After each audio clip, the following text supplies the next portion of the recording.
Voici le passage Pommerais. C'est une des rares cartes postales où pas grand-chose a changé, tout simplement parce que les architectes, depuis le début, le protègent et font très attention à ne pas l'abîmer ou le faire évoluer. Le passage Pommerais, donc, c'est 1843. Il a été créé par un certain Louis Pommerais. Il est sur un dénivelé de 9,40 m avec un fabuleux escalier réalisé par les fonderies Voruse. C'est vraiment l'antre ici de tous les fantasmes, aussi des surréalistes.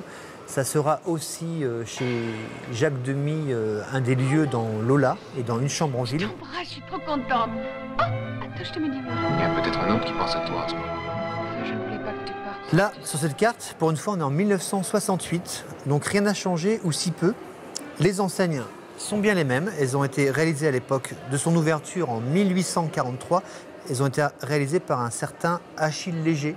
Son nom n'est pas resté dans l'histoire.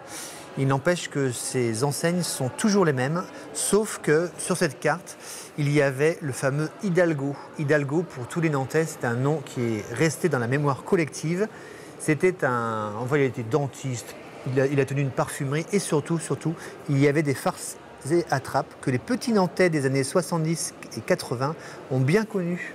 Il y avait deux étals ici, un peu comme les bouquinistes de la Seine à Paris, et on venait voir les farces et attrapes de monsieur Hidalgo. Hidalgo qui en fait, lui, est mort en 1944, mais son nom a traversé l'histoire.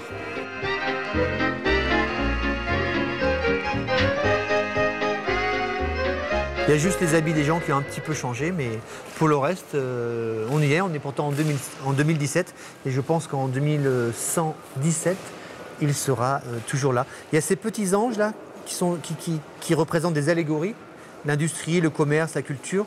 Ils ont été réalisés par Jean Debay. Jean Debay, un sculpteur nantais, à qui l'on doit Cambronne aussi, sur le cours Cambronne.